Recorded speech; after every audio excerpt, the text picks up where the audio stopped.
বৃহস্পতিবার প্রধান নির্বাচন কমিশনার তিনি একটি বক্তব্য রেখেছেন। একজন সাংবাদিকের প্রশ্নের জবাবে জাতীয় পার্টির মালিকানা খুঁজে পাচ্ছে, যে অনেক দাবিদার আছে, মালিকানা খুঁজে পাচ্ছে। আমরা এই বক্তব্যে বিস্মিত হয়েছে, কারণ একটা দলের যেসব কাগজপত্র দেওয়ার কথা নির্বাচন কমিশনে, আমরা যে দাবিদার এবং সঠিক মালিকানা আমাদের আছে, সেই কাগজপত্রগুলো তাদের দেওয়া হয়েছে, বেশ কিছুদিন হয়ে গেছে। আমরা তাকে পত্র পাঠিয়েছি এবং আরেকটা পত্র পাঠাবো কয়েকদিনের মধ্যে। জিনিসটা হচ্ছে, দেখেন, গত 20 মে প্রেসিডিয়াম, জাতীয় পার্টির প্রেসিডিয়াম মিটিং হয় জনাব জিএম কাদেরের সভাপতি,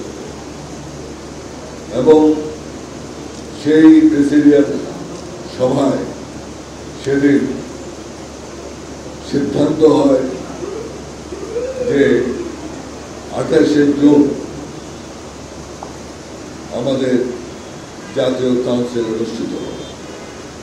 এর প্রেক্ষাপট হচ্ছে যে গত 31 ডিসেম্বর আমাদের কাউন্সিল করার কথা, সেটা যেহেতু করা যায় নাই, 6 মাসের এক্সটেনশন নেওয়া হয়েছিল, যেটা 30 জুন শেষ হয়ে যায়।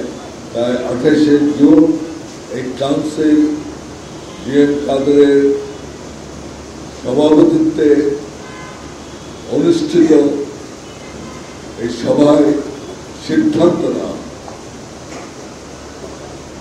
এবং দুটো স্থান নির্ধারণ করা হয়।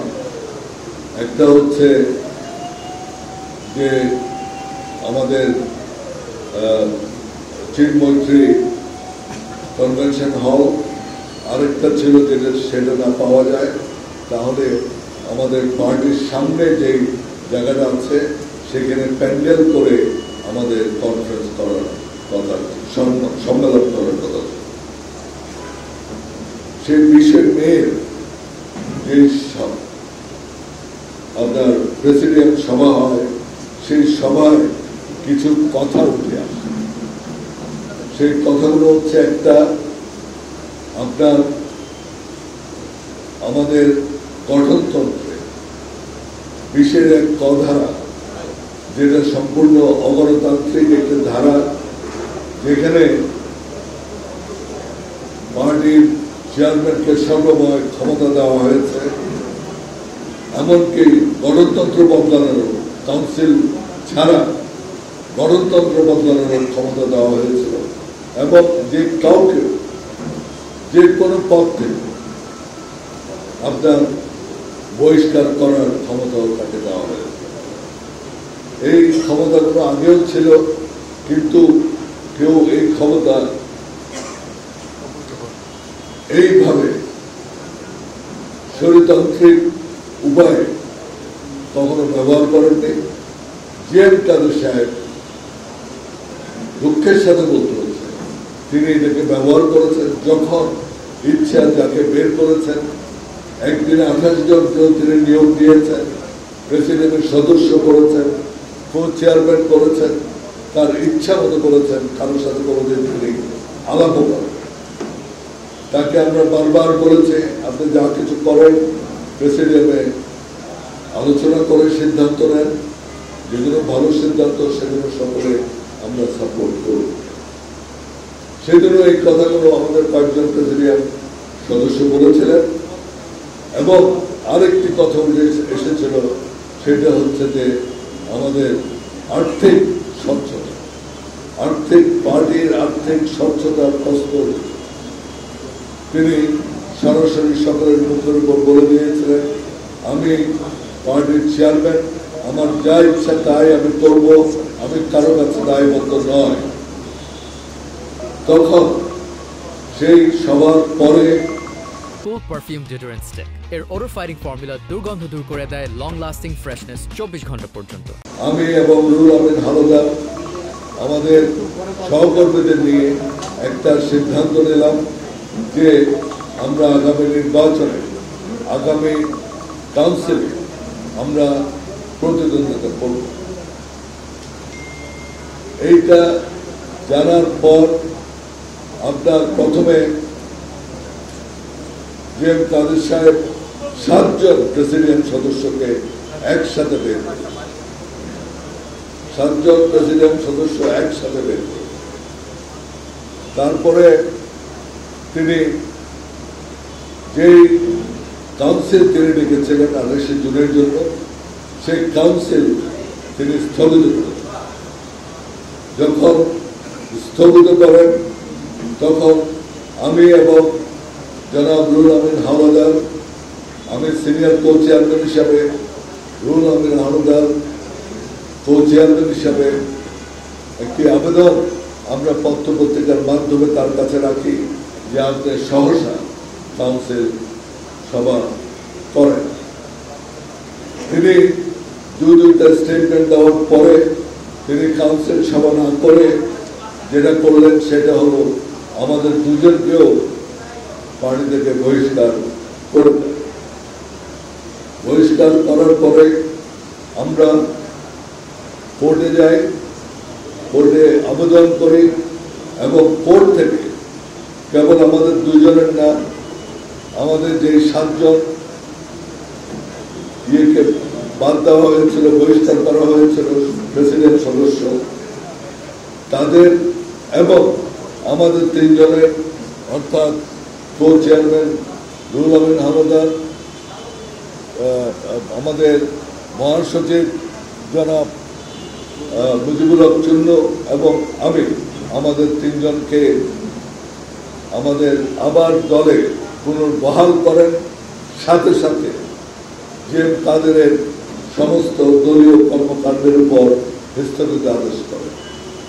অর্থাৎ আমরা পার্টিতে পুনর্বহাল হই এবং যে তাদের যে কর্মকাণ্ড তার উপর স্থগিত আদেশ করা হয়।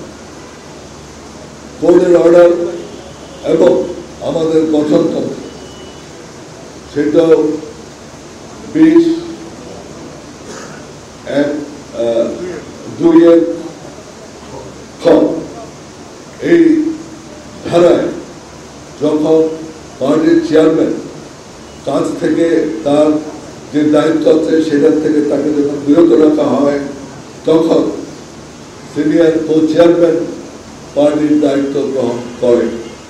সেই হিসাবে আমি আমাদের পার্টির অ্যাক্টিভ চেয়ারম্যান হিসেবে দায়িত্ব গ্রহণ করি এবং 5 তারিখ আমরা 5ই আগস্ট আমরা প্রেসিডিয়াম মিটিং আহ্বান করি এবং সেই প্রেসিডিয়ামে আমরা সিদ্ধান্ত নেই দুটো, একটা আবার এটা এন্ডোর্স করা হয় যে আমি চেয়ারম্যান হিসাবে কাজ করব, আর আরেকটা জিনিস যেটা করা হয় সেটা হচ্ছে যে আমাদের যে কাউন্সিল যেটা স্থগিত করা হয়েছে,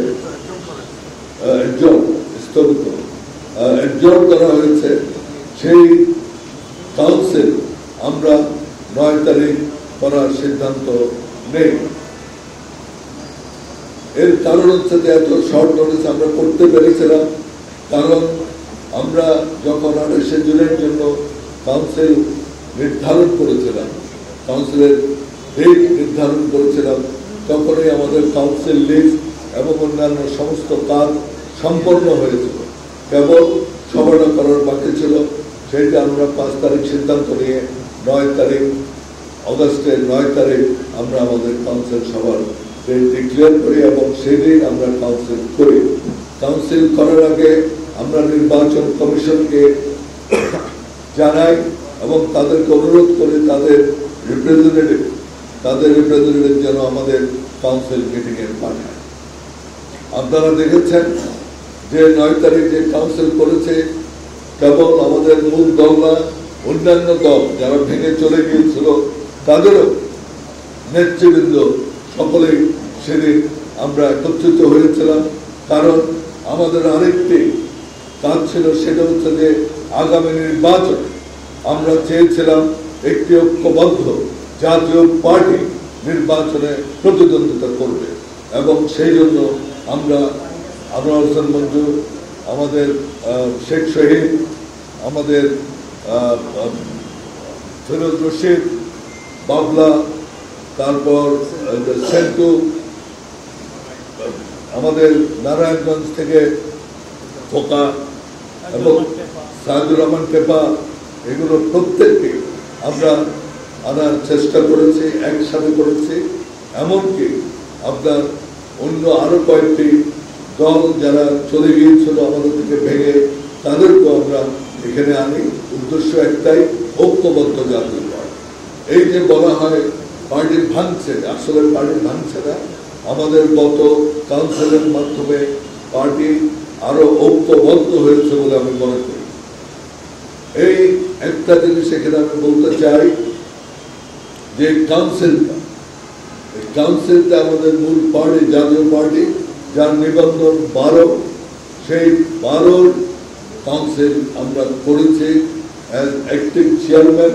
আমি এই কাউন্সিলের সভাপতিত্ব করি, এবং সেই কাউন্সিলে আমরা দুটো জিনিস করি। একটা হচ্ছে তদারক যে কমিটি ছিল, কাদের সাহেব যেটার চেয়ারম্যান ছিলেন, সেইটার কাদের সাহেব যেটার চেয়ারম্যান ছিলেন, এবং আমাদের মুজিবুল হক চুন্নু সাহেব যেটার মহাসচিব ছিলেন, সেই কমিটিটা আমরা বিলুপ্ত ঘোষণা করি এবং একটা নতুন কমিটি ঘোষণা করি। প্রথমত 4 জনের, আমি চেয়ারম্যান, আমাদের রুল আমিন হাওলাদার, ওনাকে মহাসচিব, আমাদের চুন্নু সাহেব, ওনাকে এক্সিকিউটিভ চেয়ারম্যান হিসাবে, নির্বাহী চেয়ারম্যান হিসাবে, এবং ফিরোজ রশিদকে আমাদের সিনিয়র কো চেয়ারম্যান হিসাবে এটা সর্বসম্মতিক্রমে সেই কাউন্সিলে ইলেক্টেড হয়। এবং সাথে সাথে আমরা গঠনতন্ত্র পরিবর্তন করি। বিশেষ করে আমাদের যেই অগণতান্ত্রিক ধারণা ছিল বিশেষ এক দল, সেটাকেও আমরা সেই কাউন্সিলের বিলুপ্ত ঘোষণা। আমরা সমস্ত কাগজপত্র, কাউন্সিলর লিস্ট, সবকিছু আমরা যথাসময়ে সাথে সাথে আপনার ভিডিও ফুটেজ শুদ্ধ আমরা নির্বাচন কমিশনে জমা দেই। আমাদের এই কাউন্সিলে কারা ইলেক্টেড হয়েছে যাতে তারা সেটা কগনিজেন্সে নেন এবং এটা তারা নথিভুক্ত করেন। কথা হচ্ছে যে কাদের সাহেব তিনি এখন যে দাবি করছেন তিনি জাতীয় পার্টির চেয়ারম্যান, সেই কমিটি কিন্তু একটা বৈধ কাউন্সিলের মাধ্যমে এটা বিলুপ্ত ঘোষণা হয়েছে, এবং তার এখন চেয়ারম্যান, তাকে নিজেকে চেয়ারম্যান ঘোষণা করার বা বলার কোনো অধিকার তার নেই। এবং অন্যান্য যারা পার্টি করেছেন তারা 12 নম্বর যে নিবন্ধনের 12 নম্বর নিবন্ধকৃত যে পার্টি লাঙ্গল, যেটার প্রতীক, সেই প্রতীকের অন্য কেউ কোনো কাউন্সিল কখনো করেন। আমরাই একমাত্র কাউন্সিল করেছি, আমরা কাউন্সিল করেছি এবং গঠনতন্ত্র এবং আমাদের কোর্টের যে অর্ডার ছিল সেই অর্ডারের মাধ্যমে কিন্তু আমরা কাজগুলো করেছি। সুতরাং সম্পূর্ণ বৈধভাবে আমরা একটা কমিটি করেছি। আমি আশা করি নির্বাচন কমিশন অতি সহসা সেই কমিটিকে রিকগনিশন দেবে, এবং যেই কথা নির্বাচন কমিশনার বলেছেন যে মালিক খুঁজে পাচ্ছেন না, তারা সঠিক মালিক যেটা আমরা লাঙ্গল শুদ্ধ আমাদেরকে যেন সেটা দেওয়া হয় সেটার জোর আবেদন আমি এখানে রাখলাম।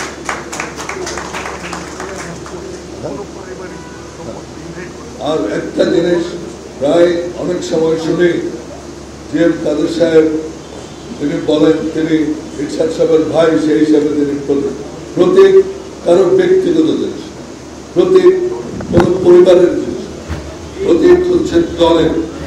এবং এটা কোন দলের? 12 নম্বর যে নিবন্ধনকৃত যে দল, সেই দলের প্রতীক হচ্ছে লাঙল। এবং যারা সেই 12 নম্বর নিবন্ধনকৃত দলের কাউন্সিল করেছে, বৈধ কাউন্সিল করেছে, তারাই কেবল সেই প্রতীকের মালিক হতে পারে। সুতরাং আমি আশা করব খুব সহজে একটা সিদ্ধান্ত দেওয়া হবে। এবং আমি অন্যান্য যারা জাতীয় পার্টির নাম দিয়ে পার্টি করার চেষ্টা করছে, এবং বিশেষ করে আমি যে কাদের সাহেবকে অনুরোধ করব যে আর বিভ্রান্ত করবেন না। আপনি অনেক বিভ্রান্ত করেছেন। আপনি কিভাবে সেই পার্টির দায়িত্ব নিয়েছিলেন আমরা সেই সম্পর্কে কোনো কথা বলিনি। রাত 12টার পরে আপনি ইরশাদ সাহেবকে ঘুম থেকে উঠিয়ে জোর করে সিগনেচার নিয়ে আপনি আমরা সেদিন ক্ষমতা নিয়েছিলেন। আমরা সেটা প্রতিবাদ করিনি কেবল ইরশাদ সাহেবের জন্য, তিনি তখন মুমূর্ষু অবস্থায় ছিলেন। আমরা চাইনি তার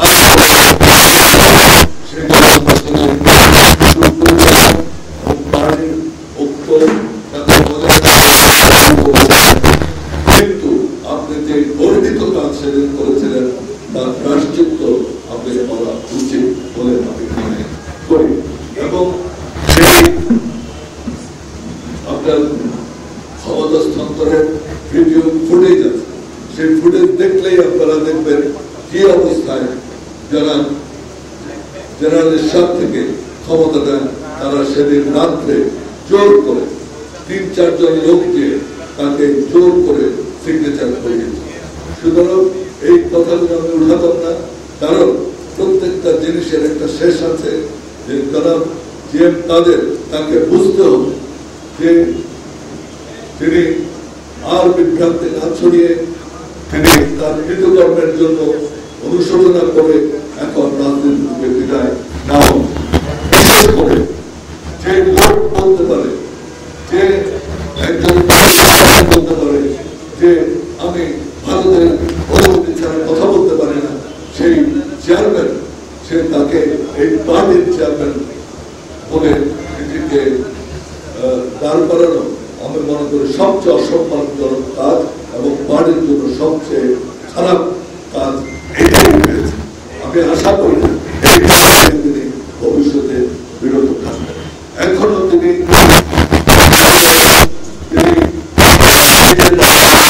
তার কোন রাজনীতি নেই।